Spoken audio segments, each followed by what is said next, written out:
ये देश कहिले बन्दैन यार। यो देशमा केही सम्भवै छैन यार।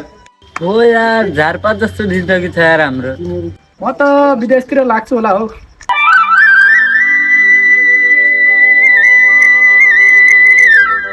तिमीहरू यहाँ फेरि के कुरा गरेर बसिरहेको? के हो र चमेली, यो देश कहिल्यै बन्दैन। यो देशको बारेमा त कुरा गरेका छौँ होइन? आफूहरू केही नगरी देशलाई दोष दिन कति सजिलो छ है लन्ठुहरू।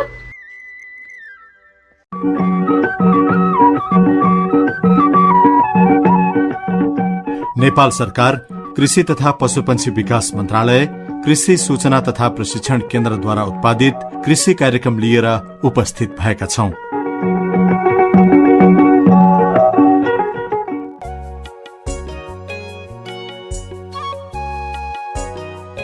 हेर, यसरी काम गर्यौं भने हामी आत्मनिर्भर बन्छौं। हामी यसरी कृषिमा लागि पर्यौं भने हाम्रो देश आत्मनिर्भर बन्छ। छ्या यस्तो माटोमा काम गर्ने हामी त सहरिया पो त। तिमीहरू जस्तो गाउँले हो र हामी कि कसो हो साथी हो? हो छिछि, तिमीहरूको सोच यही माटोले त तिमीहरूलाई खाना दिएको छ, बिर्स्यौ? आज विदेश जाने सपना छ, आफ्नै देशमा काम गर्न लाज लाग्छ यिनीहरूलाई। ल हिँड तिमीहरू, अब म शिक्षाको बारेमा जानकारी दिन्छु।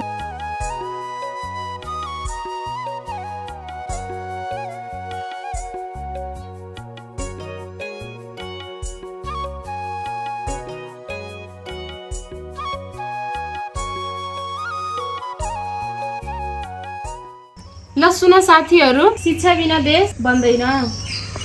डिग्री गरेर त यहाँ जागिरी पाएका छैनौँ, पढेर के फाइदा?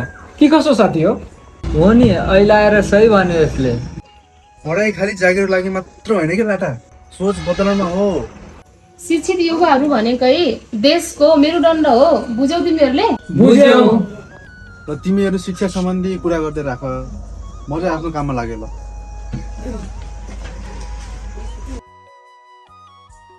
A few moments later. ल हिँड, अब बाबुरामले काम गरेको देखाउँछु तिमीहरूलाई।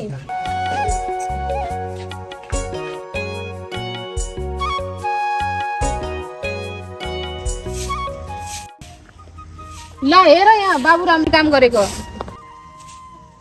आफ्नो गाउँ टोल र देश सफा नराखे देश कहिले सुन्दर बन्दैन। आफू त सहरिया परियो, हामी त सफा नै छौँ, किन झाडु लाउनु पर्यो? तिमीहरू मात्रै सफा भएर देश सुन्दर बन्दैन, बुझ्यौ? 12 seconds later. काम छैन, पैसा पनि छैन, के गर्ने होला?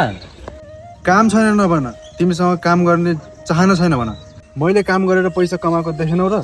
सानो कामबाट सुरु गर, एक दिन आफै ठुलो बन्छ।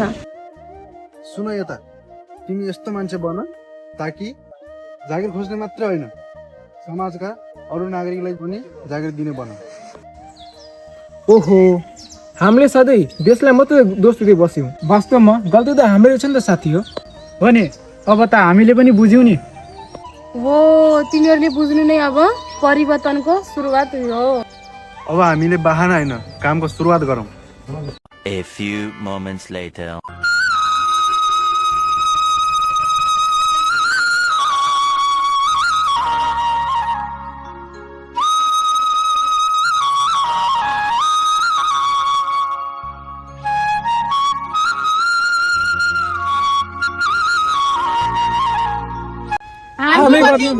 हामी देश बनिन्छ।